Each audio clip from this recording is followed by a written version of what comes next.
आप कह रहे हैं देश की खुशहाली छीन ली गई है इन 8 खुशहाली नहीं कहा, खुशी। राहुल जी ने तो हमारे जो भी चीन के साथ समस्या चल रही है उसकी तुलना यूक्रेन के साथ कर दी है। कभी वो तुलना कर देते हैं श्रीलंका के साथ कि भारत के हालात श्रीलंका जैसे बनने जा रहे हैं। अभी 2 साल पहले वो बहुत बड़ी जीत लेकर आए थे और 2 साल बाद आज श्रीलंका का ये हाल है। 8 साल से पहले याद करिए, दिल्ली में धमाके, मुंबई में धमाके, जयपुर में धमाके, गुवाहाटी, लखनऊ, बनारस, हैदराबाद, बेंगलुरु, चेन्नई, नागपुर चलती ट्रेन में धमाका, चलती बस में धमाका, रेलवे प्लेटफॉर्म पे लिखा रहता था छूना नहीं धमाका हो जाएगा। आज सब होना बंद हो गया है। इसके बावजूद अगर किसी को लगता है कि राष्ट्रीय सुरक्षा की दृष्टि से मामला अनुकूल नहीं है तो मैं कहूँगा नज़ारे का नहीं, उस नज़र का दोष है। इसलिए राहुल गांधी जी को कम से कम अपनी नज़र सुधारनी चाहिए।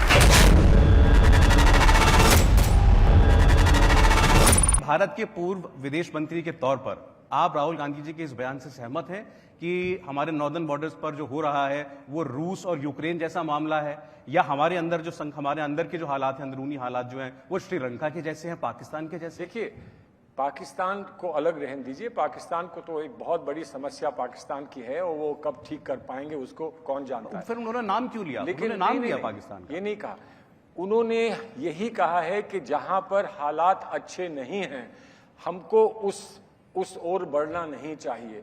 ये थोड़ी कह दिया आज तो इन्होंने, प्रधानमंत्री ने कोई इस्तीफा नहीं दिया है, आज तो त्याग पत्र नहीं दिया है। श्रीलंका में प्रधानमंत्री ने त्याग पत्र दिया, अब लोग वहां से राष्ट्रपति का त्याग पत्र मांग रहे हैं। तो ये कौन कहेगा कि आज हम श्रीलंका जैसे हैं? लेकिन श्रीलंका की ओर कह रहे हैं सर, अरे श्रीलंका की ओर आप बढ़ रहे हैं, बढ़ने में कितना समय लगता है। अभी 2 साल पहले वो बहुत बड़ी जीत लेकर आए थे और 2 साल बाद आज श्रीलंका का ये हाल है कि उन्हें तनख्वाह देने के लिए, खाना खाने के लिए उनके पास पैसा नहीं। उधर मत जाओ, ये राहुल गांधी जी कह रहे हैं। तो राहुल गांधी जी की बात को आप कम से कम ये समझा करिए कि उनका उद्देश्य इस बात को कहने में क्या है और वो किस तरफ पॉइंट कर रहे हैं, ये समझने की कोशिश करिए। क्या आप चाहते हैं कि हम श्रीलंका जैसे हो जाएं? नहीं चाहते हैं। वो आगाह कर रहे हैं, आप कह रहे हैं आगाह कर रहे हैं। और यही तो ऑपोजिशन में, विपक्ष में यही आपका काम होता है कि सरकार को, जनता को, सबको ये बताएं कि ये रास्ता सही नहीं है, हम गलत रास्ते पे चल दिए हैं। इस रास्ते से हम वहां पहुंच जाएंगे जहां दूसरे देश इस रास्ते पे चलकर अपने आप को दुखी कर सकते। सुधांशु, तो क्या मोदी सरकार भारत को यूक्रेन की राह पर, श्रीलंका की राह पर, पाकिस्तान की राह पर ले जा रहे हैं? श्रीलंका पर जवाब दिया, यूक्रेन कुछ और है,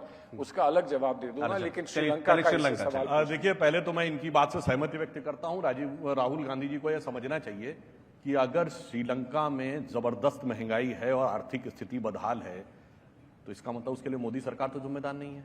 अगर पाकिस्तान के हालात खराब हैं तो मोदी सरकार जिम्मेदार नहीं है। लेकिन जिस इंग्लैंड की धरती, नेहरू भी जिम्मेदार नहीं। मैं उस पर आ रहा हूं सर। इंग्लैंड की जिस धरती पे खड़े होकर उन्होंने बोला, वहां rate of inflation double digit में 10% के आसपास है। अमेरिका में देख लीजिए क्या स्थिति है इन्फ्लेशन की, पूरे यूरोप में देख लीजिए। उसके बाद अगर वो ये कहते हैं कि सिर्फ भारत में समस्या दिख रही है तो मुझे पूरी तरीके से समझ में आता है कि उनकी दृष्टि क्या है। अभी सलमान साहब ने एक बड़ी अच्छी बात कही, राष्ट्रीय सुरक्षा की दृष्टि से हमारी अंदर स्थिति क्या है। तो मैं याद दिलाना चाहता हूं 8 साल में क्या बदलाव आया है।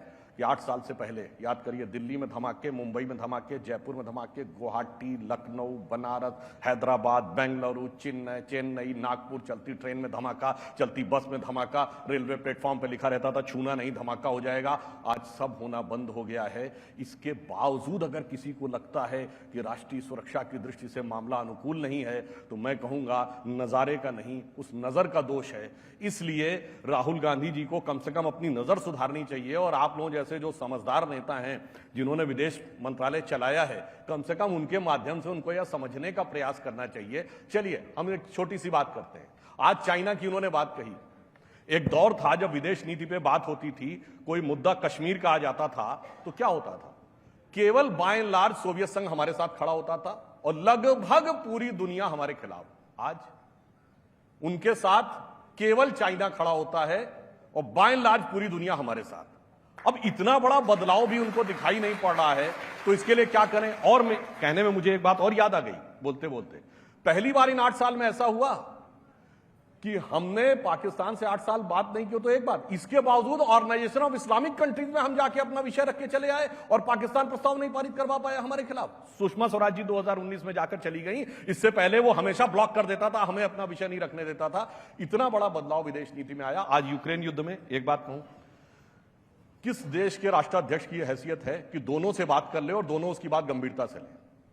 With due respect to everybody, America के राष्ट्रपति बात करेंगे तो जेलेंस्की उनकी बात सुनेंगे, पुतिन उनकी बात गंभीरता से नहीं लेंगे। बात करेंगे नहीं करेंगे क्या हुआ। चाइना बात करेगा तो पुतिन उसकी बात गंभीरता से लेंगे, जेलेंस्की बात नहीं करेंगे। आज मोदी जी की स्थिति आपने देखा, उन्होंने 2-2, 3-3 बार दोनों से बात किया और दोनों ने समान रूप से उनको सम्मान देते हुए बात किया। यह स्थिति भारत की इन 8 साल में बनी है, इसको निश्चित रूप से नहीं, उन्होंने चीन का भी जिक्र किया। राहुल गांधी भी कहते हैं चीन जो है वह पैंगोंग लेक के ऊपर 2-2 पुल बना रहा है। सलमान साहब इसका जिक्र कर रहे थे। वहां बैठे चीनी जो है, चीनी सेनाएं जो हैं वो वापस जाएंगी, कब जाएंगी? राहुल गांधी बार बार कहते हैं हमारी हजारों वर्ग किलोमीटर जमीन जो है वो चीन ने अपने कब्जे में ले ली। नहीं, वो बात सही है, हजारों वर्ग किलोमीटर जमीन 1959 से चीन के कब्जे में है, वो बात अपनी जगह है। परंतु मैं ये कहना चाहता हूं कि भाई उनको किसी की बात तो भरोसा ही नहीं होता। भारत सरकार की बात तो भरोसा नहीं है, भारत का डिफेंस डिपार्टमेंट बोले उस पर भरोसा नहीं है, भारत के एक्सटर्नल अफेयर्स पर भरोसा नहीं है, कोई बात नहीं। अरे चीन ने पहली बार ये बोला कि वो पीछे हटा। मैं वियतनाम वॉर के बाद कोई उदाहरण बताइए इसमें चीन ने कहा हो कि वो पीछे हटा, कोई उदाहरण बताइए। अब दूसरी बात, चीन की हर बात भरोसे के लायक है। पूरी दुनिया में कोविड फैल गया था और मात्र 6 महीने पहले तक वो कहते थे वुहान से शंघाई बीजिंग नहीं फैला। उनके यहां मरने वालों का आंकड़ा 3300 ही था।